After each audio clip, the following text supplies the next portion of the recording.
Okay, we are using the same data set as before, and we're going to use only two variables for this simple example, and we have already normalized the two variables, and we're going to set k equal to 2. Okay, and the starting point we have to assign. So remember, we are only going to use the first 5 observations, right? So let's arbitrarily assign Arizona and Boston, right, to cluster 1, and the other 3, Central,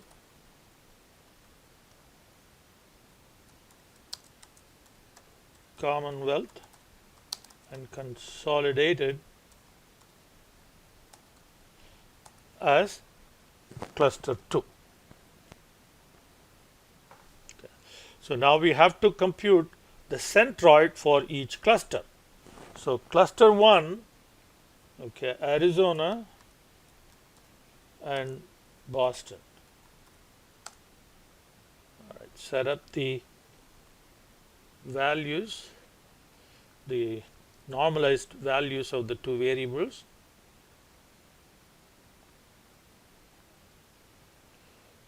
Okay, and then you find the centroid.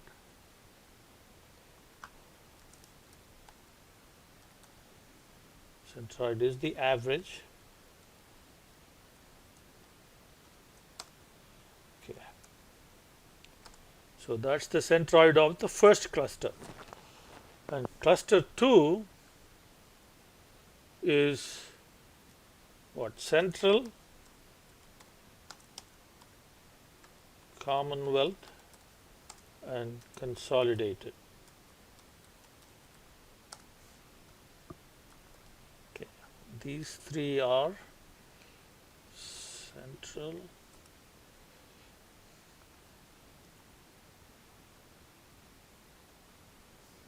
okay, so now the centroid for these 3, or the average of them. Okay. Now we have to compute the distance of each record, okay, from both centroids. So these two are one cluster right now.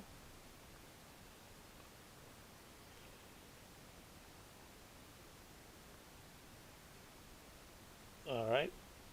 So what is the distance between Arizona and the centroid of cluster 1 and then centroid of cluster 2? So square root of sum x minus y squared. Okay, so that's Arizona, comma, the centroid. Okay, now we need to absolute reference this so we can copy it down for Boston. Okay, and then we need to finish up with a right bracket. Okay.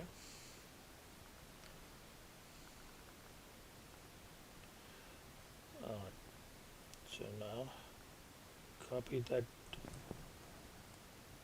down for Boston. Now for cluster 2, then that is the centroid for cluster 2. So square root of sum x minus y squared of that with that centroid, absolute reference that, close parenthesis twice. Okay, and copy. All right. Now we need to do this to the second set, cluster 2, square root of sum x minus y squared, central with the first centroid. Press F4, 2 parentheses, and then do the same thing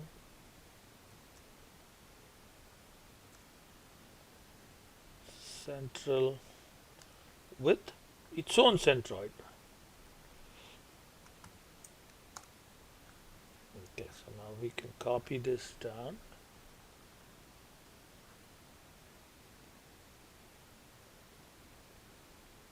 Okay. So now we have to compare the distance and then see whether you need to keep it where it is or move it to the other one. So here, since Arizona belongs to cluster 1 and cluster 1 centroid is it is closest to, so you keep. Right. Here, um,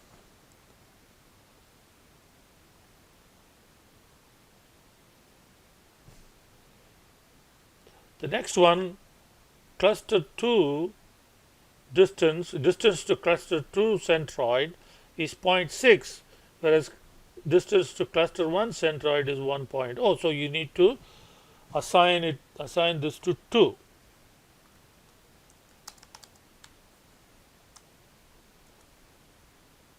Here central, it is in 2, but it is closer to cluster 1, so you assign to 1. And the same with Commonwealth. Commonwealth is closer to cluster 1, so you need to assign that to 1. Consolidated, well, it is closer to cluster 2 centroid, so you keep.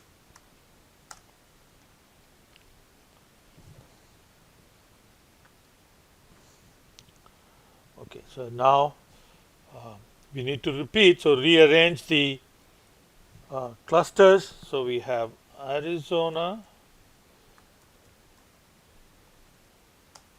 Commonwealth, Central,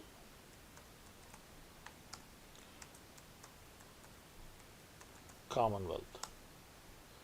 That's one set.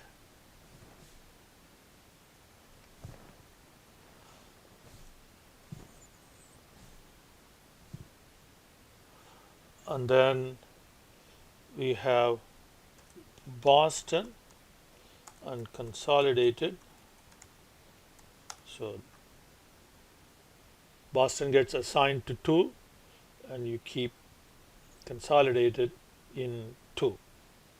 So now let's look at the observations. Arizona,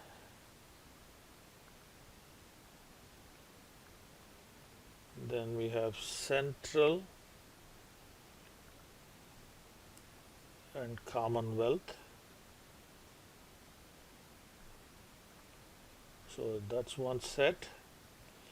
Now we can do the centroid. So centroid for this is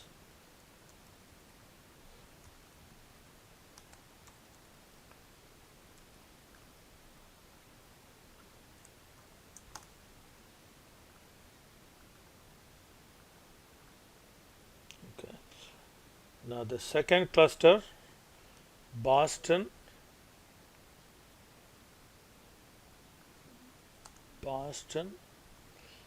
and we have consolidated.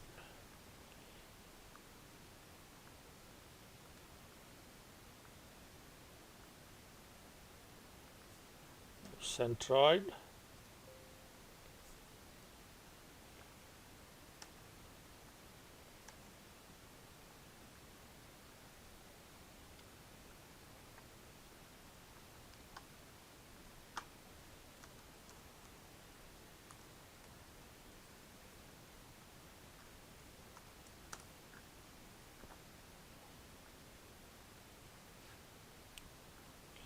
okay. So now we need to repeat the distance measures. So we have Arizona, Central and Commonwealth is one set, and then Boston and consolidated is the other. Okay, now square root of sum x minus y squared Arizona with its own centroid. Okay, we need to do F4 and 2 right parentheses, and square root of sum x minus y squared Arizona with the other centroid. F4 and then 2 parentheses.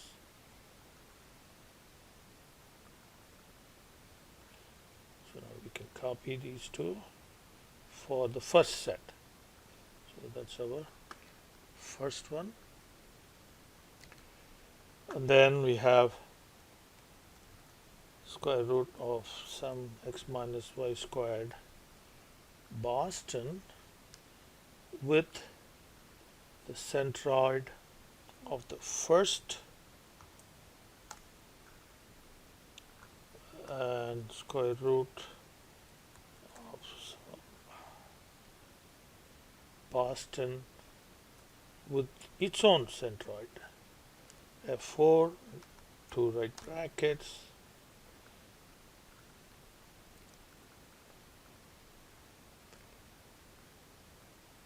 okay. So now you see cluster, this is cluster 1, and the distances are all closer to its own centroid than the other one, so these 3 are keep.